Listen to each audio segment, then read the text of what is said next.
Yeah. Hello, everyone. Dr. Mark here for Natural Health. Hope you're having a great day. It's time for our health shop. I know we might be a little late, but we're getting started. Today we're talking about cancer prevention, cancer work there, and it ties in with what we're doing here with the virus business because of the immune system. Cancer basically is a problem with the immune system. The body isn't able to handle things correctly. So we're going to talk a lot about prevention. Now, I want to point out that this is prevention, not cure. Once you have cancer, you have to be a lot more aggressive in your treatment. For prevention, these are some top 10 reasons, ways you can help prevent what's going on. Now again, we're on Instagram and Facebook right now. We'll eventually have this on YouTube and Brighteon.com eventually. If you have any questions, you can put that in the comments section and we'll get back to you on that. If we can do it live, we'll do it live. And so we'll kind of work into this. Cancer prevention, the first one is optimizing your vitamin D.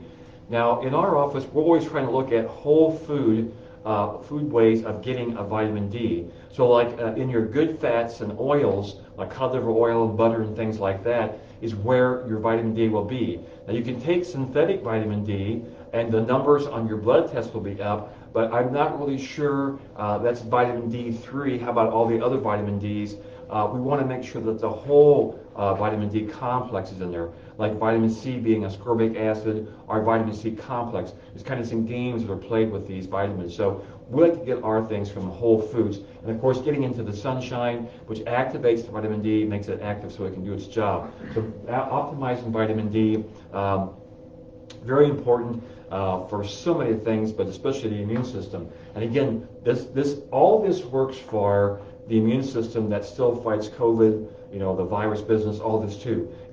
It's all the same body. It's all the body, wanting to get well and stay well. And again, that's what we do at Natural Health, is help patients do that by our three-pronged approach of chiropractic, getting the nervous system to work correctly, nutrition, getting people's diets under control, and then our energy coaching, getting the emotions and things like that out of the way for the body to heal. Another good one is avoid eating excess protein. Now, that's kind of an interesting one, where what does excess protein mean? And the biggest problem people have with protein, especially heavy red meats, is they don't digest them. It's not a problem with the protein, it's just a problem with the body's ability to digest. So that's something we look at very closely at Natural Health, is getting digestion to work correctly. People that have leaky gut syndrome, people that are on proton pump inhibitors, all these kind of things, antacids and things, they don't digest well. They're not going to absorb foods. And your proteins, they usually have the good essential fatty acids and essential amino acids, which are so important for health, but you have to be able to digest it. So if you're eating way too much protein more than you can absorb or digest, that can cause proteins in the gut.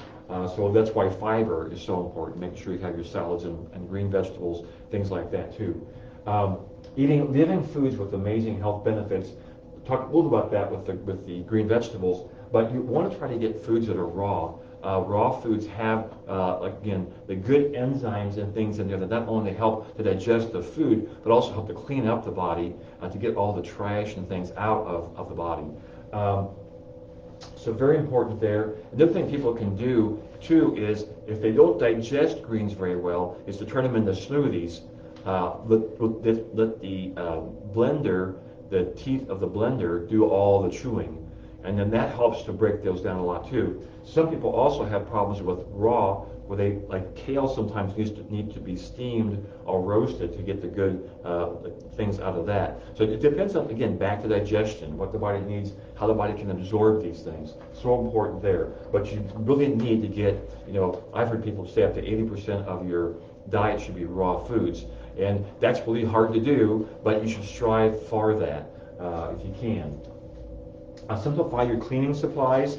This starts to get into the realm of environmental toxins, trying to get away from what gums up the liver, what screws up the body, what irritates the lymphatics. You wanted to get away from all these chemicals. There's enough chemicals in the air the body has to deal with. So if you can keep away from all the other ones. Again, you can't keep away from all of them. They're just everywhere. But you want to try to get away from things you can do something about, so your body can handle the things that you can't do anything about. So again, pollution in the air, you got to breathe the air.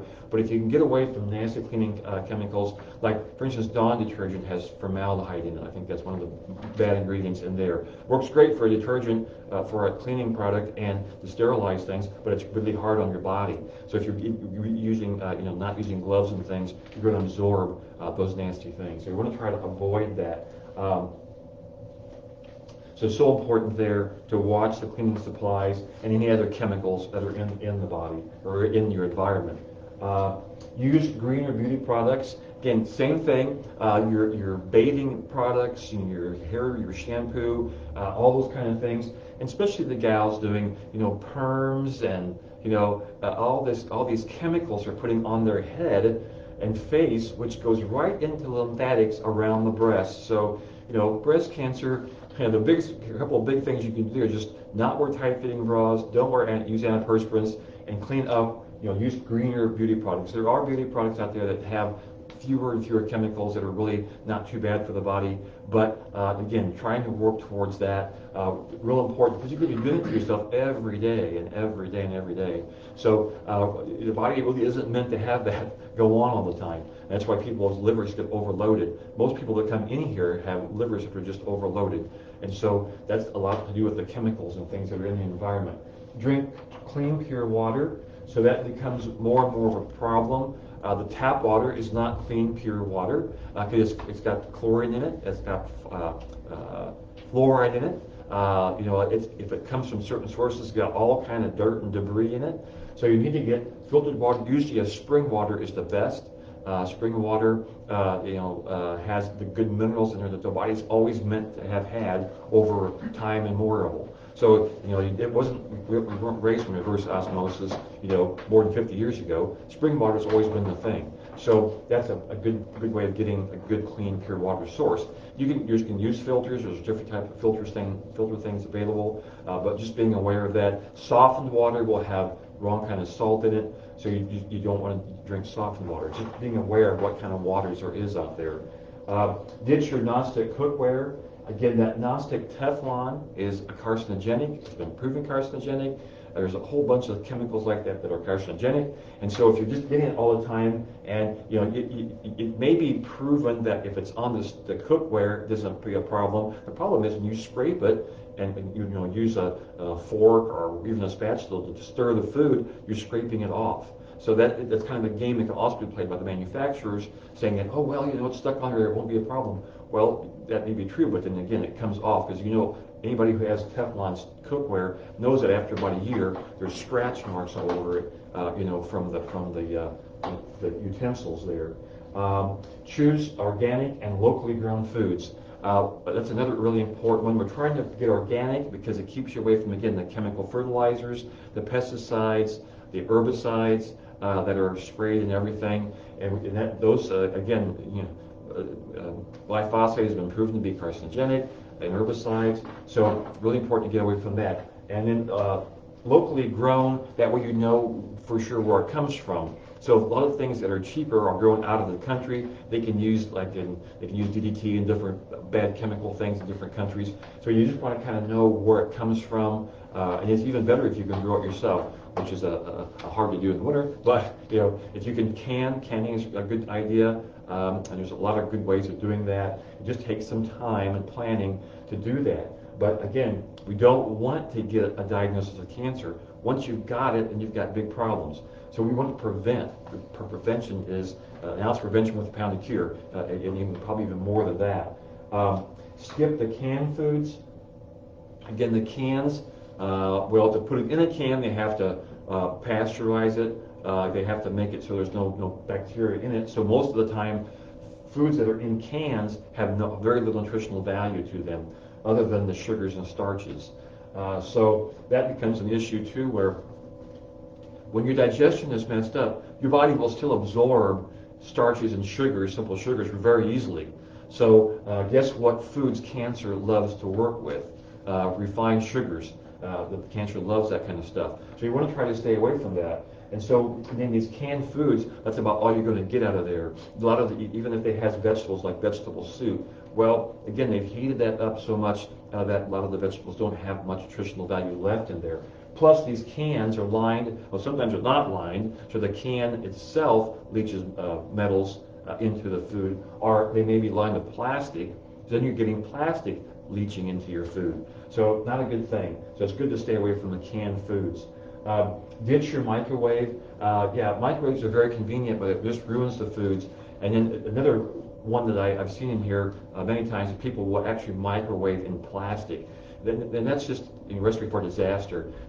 All that will just leach the BPH and BPA out of the plastic into the food. Carcinogenic. Everybody knows it's carcinogenic. The thing is, again, they'll tell you that in its inert form, it's fine, but when you put it in the microwave, you're just asking for trouble. Also, the microwave it destroys the nutritional value in food anyway. So it's just not a good way of doing things. I mean, go back to the old stove, the old iron skillet. That's just about the best way of doing things to heat up food. Is that the end of the line? That's the end of it. Good. So that gave you some good tips to prevent cancer. And there's a lot of good things we know in our office once you've got cancer, if you get that diagnosis, to help get over it. Again, at some time, even if you're doing the traditional mainstream medicine's way of fighting cancer, sometimes you have to do that, but at some time, the body's immune system has to take over and prevent you from getting it again. Now, if you look at the stats, most cancers come back. The 5-year survival rate is pretty good for some treatments, but again, they go to 6, 7, 8, 9 years, it's back, or it's back in a different area. A really good book to get a hold of is called Rejuvenate, and it's on Green, GREENMED info, greenmedinfo.com. Sayer Ji, a great medical writer, has put together this book called Rejuvenate, and it's got a lot of really current biological information in it. He has a great chapter on cancer and how to, the treatments that are now, why they're not so successful, they destroy the body, different things, and then how it got there in the first place. So people are led to believe in this country that it's all genetic. If your dad had it, all that kind of thing, blah, blah, blah, nothing you can do about it. Well, that is exactly wrong. The genetic factor of it, your genes are your blueprint, but it's the environment that controls which genes go on and off. So again, you may have a family history of a certain cancer, but that doesn't mean in any form that you have to get it. So that's again what we talk about with these preventative measures, and also in treatment, realize what you're doing to the body. Again, you may have to treat something, I understand that, but get to the point that you prevent it from coming back the next time. Get rid of the underlying causes that got it there in the first place. So good. Well, that's enough for me. We're going to go on to Dr. Chip. He's going to talk about brain-body balance as it pertains to cancers in the immune system. So I'll turn it over to Dr. Chip. All right, I'm Dr. Chip. I'm going to talk about brain-body balance and how it can help prevent cancer, and how, if you do have it, again, getting back that health. So let's see. Okay, good. So again, kind of the topic for tonight again is cancers. But where does any illness or where does disease come from in the first place? And we're going to make sure that we're understanding how stress actually affects our body and where it comes from and what kinds there are.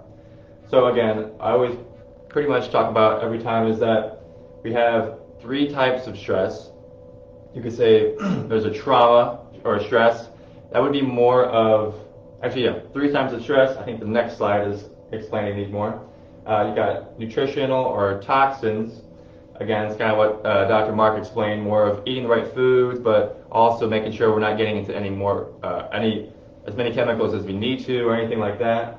And then emotional and thoughts. I think we'll touch more on that later, but again, we need to really understand is that it's not just one of these 3, but all these 3 help to actually make sure that we are more healthy.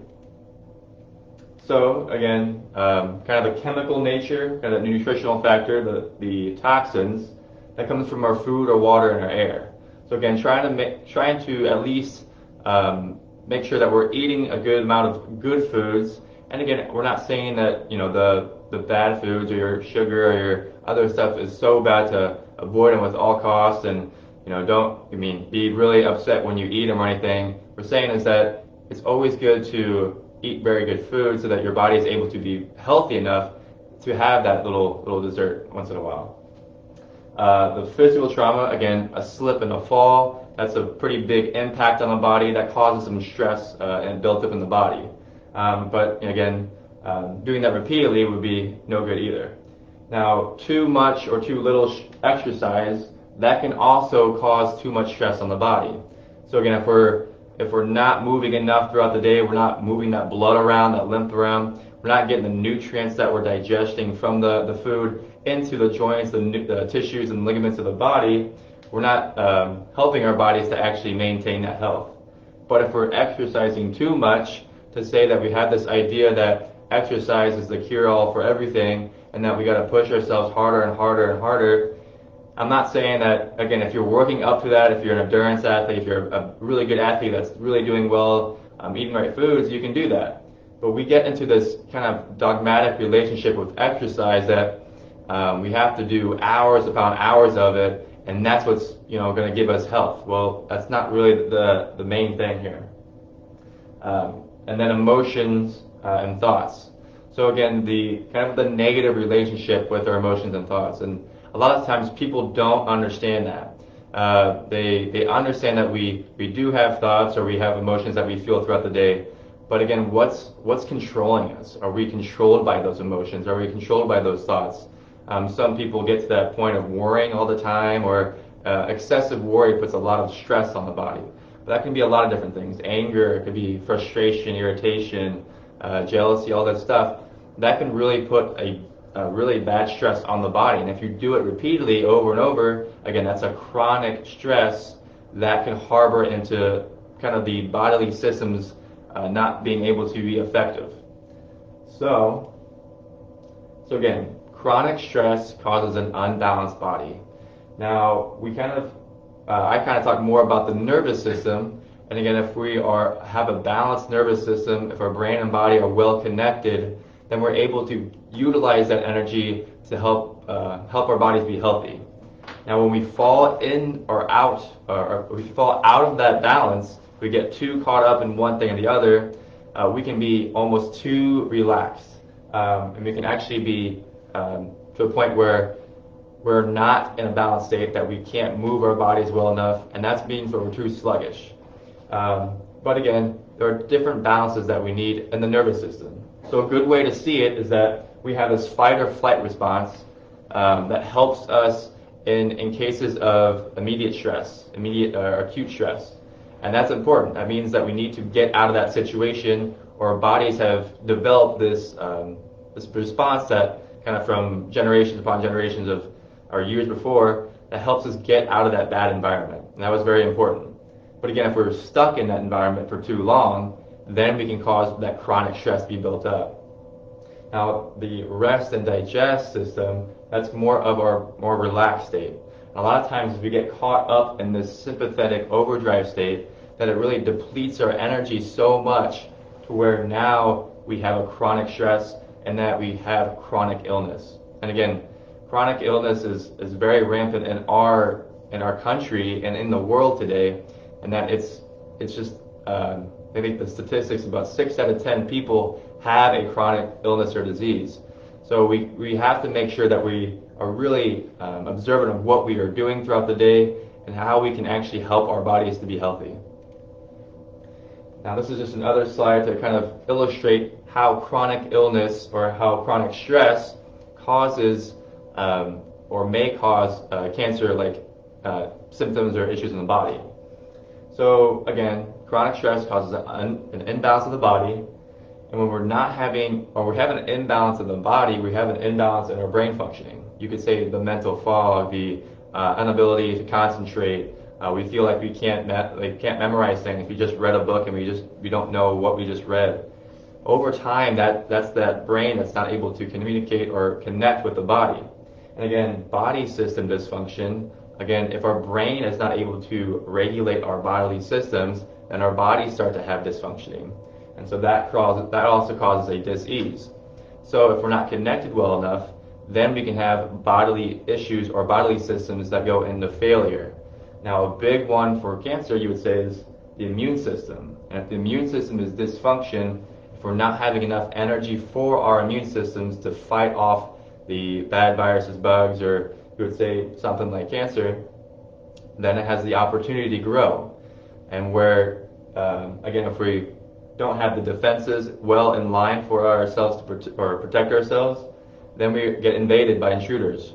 Or we actually, another term, or another way to see it too, is kind of like a computer system. If we don't have the good protection or the virus protection, or we're not updating our computers regularly with the immune system, then the cells in our body become dysregulated. They start to grow and become a problem for our computer, you would say. So that, I think, is about it for me. Hope you learned a little bit there. And again, making sure that we're well aware of how we come in contact with stress. And Eddie, again, you'll talk more into the emotional thoughts and how we perceive stress as well. All right, take it away. Alrighty.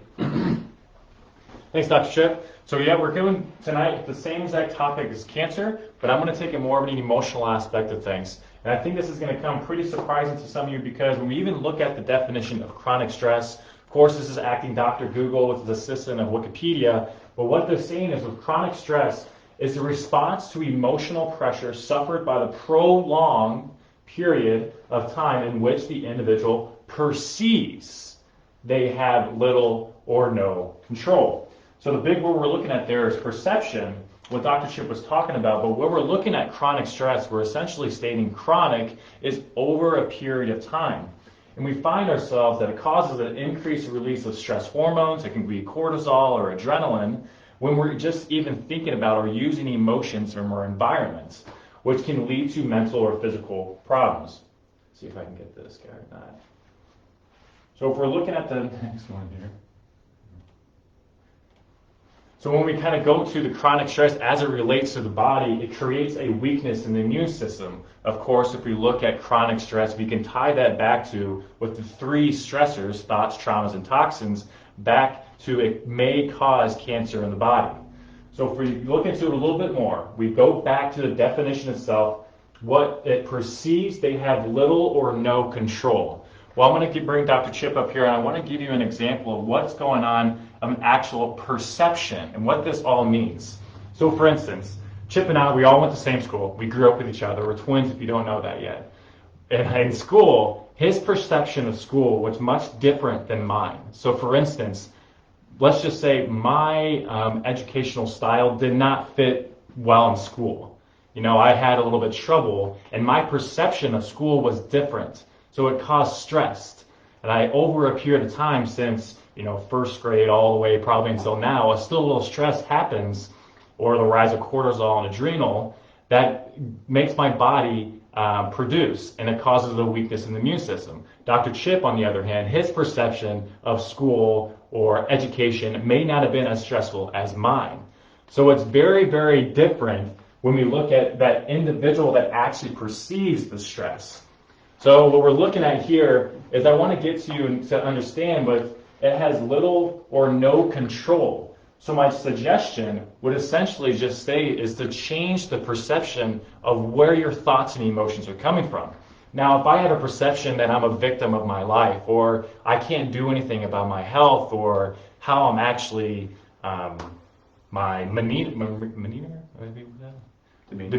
demeanor, and that I can stay here strongly and confidently and be able to present to people, I am changing my perception, my thoughts and my emotions that I use towards a presentation, to more of kind of a stronger, more confident, rather than being a victim of what my thoughts and emotions are using. So you can see that this is very powerful when you actually look at the subconscious mind. So if someone, for instance, myself back in the day, I had that habit of that perception of school, or the lack of confidence within myself that I couldn't, read real well or anything like that, or doing very well in school. That perception, I had made a habit of that in my subconscious mind that gave me the image as myself that I am not very well at education. But if I change my perception, if I get myself back into more of a strong, more of a courageous kind of stance, and I make a habit out of that, my perception of doing presentations or reading out loud would be much, much, much more beneficial. Now, if we change that perception, which is individualized compared to me and Dr. Chip, we can see that I could actually cause that effect going all the way into my immune system. So just my perception of what is going on in my environment can actually change when we look at genetic codes, and Dr. Mark was talking about the epigenetics is where the environment comes into things. So just my perception, making a habit out of that I'm very confident, that I am powerful, that all those little inner games can just really transform the life of the actual mind itself if we make a habit out of it. So that was the big one that I had going on tonight. I know it may be a little bit in depth, but it's very, very important that everyone is very individualized when it comes to their own thoughts and an emotion and more of that design of health. So our upcoming health shop is going to be next week, next Monday at 6 o'clock. We're going to talk about nerve diseases. And we'll be on Facebook, just like we are live right now, but we're also on Instagram on our Instagram story at Natural Health Quincy IL. Also, we will be on YouTube and Brighteon. We'll have all of these uploaded there at Natural Health Quincy. Give us a call, schedule an appointment with us at 217-228-2040, and we're located at 2000 Jefferson Street in Quincy, Illinois. Thanks.